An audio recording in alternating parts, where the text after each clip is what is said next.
I hope y'all having a blessed day, but this video will contain talks of trauma and may trigger some individuals. But I wanted to make this for the woman or women who survived what she never asked for, but still managed to wake up every day fighting to breathe. And I also wanted to make it for the men who carry silent pain because the world doesn't allow them to say I was violated too without judging them or making fun of them. And the sad part about it, everybody expects survivors to react the same, heal the same, or move on the same.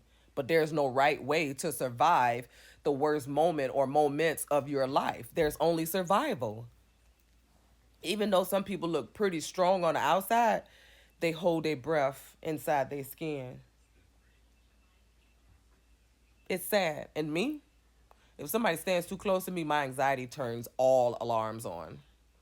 If someone speaks in a tone that feels off, my heart immediately prepares to run. And panic attacks are no fun. People assume, oh, she thinks everybody want her. No, no, no, no. It's not about attention. It's about patterns. It's about protection. It's about survival mode being trained by trauma to notice danger before it's too late. That's what it's about. Because the one who hurt me used to stare all the time at first. And that stare became a warning my body refuses to forget. So when eyes linger too long, I'm not flattered, not at all. I'm triggered. And it wasn't just once. Some moments I've only told God and my therapist cuz I didn't want to relive them. It's not because I was hiding it. I just didn't want to talk about it again. I didn't want to remember it again. Long before society ever blamed me, I blamed myself. Even when I earned my anchors, even when I was selected for chief, I was still a survivor in uniform, trying to breathe through memories everyone else couldn't see. It was hard, but I managed. And the sad part about it, when me going through season, another survivor told me, oh, you just got to get over it. I did. As if healing has a deadline, as if trauma expires. And then came the Woman of the Year board, y'all. The Woman of the Year board. Everyone expected me to nail it. I had the evals, the awards, the leadership. I was that girl. I was. Until I walked in the room and the board was full of men. And then a little girl inside of me remembered every moment she couldn't escape. I froze. I couldn't think. I couldn't breathe. I failed that board miserably, y'all. And instead of compassion, all I heard was laughter. That day and a couple of days afterwards. Everybody saying, how can you teach a room of strangers but freeze in front of a board? And that's because people love to judge reactions that they've never been forced to survive. I tried to tell them why, but it was funny. They didn't see my pain, they only saw failure. But what they were really witnessing was a woman trying to breathe in a room that felt so dangerous. And despite everything, I still I still managed to stay in that board. I still stood up there with courage shaking in my voice so someone else could find theirs. Anyone can follow a book, but not everyone can teach from pain and pull others out of their pain.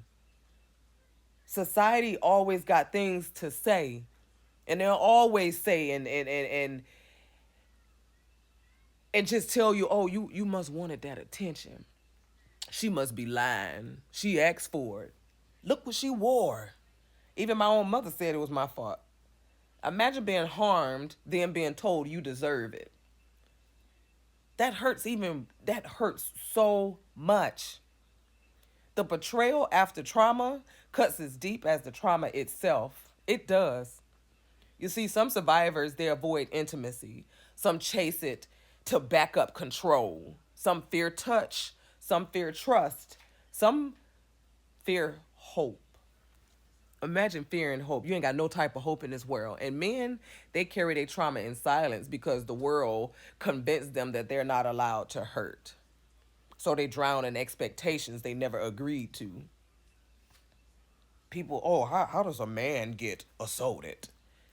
Silent doesn't mean nothing happened. Sometimes it means everything did. No two people act the same. Survivors shouldn't have to explain why crowds feel unsafe, why touch feels threatening, why some rooms feel like danger. We shouldn't have to convince anyone that our pain is real just because they weren't there. That's unfair. And y'all, please, please, please, please hear me on this.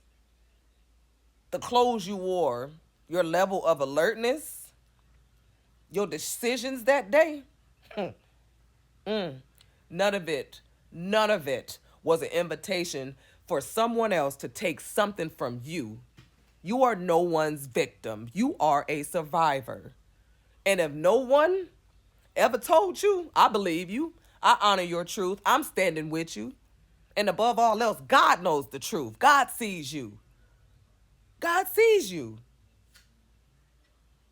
I just pray that, God protects every survivor who was blamed instead of believed, who was mocked instead of supported, who was told to get over it while they were still learning how to breathe. I'm here to remind y'all that you are worthy of love and worthy of peace.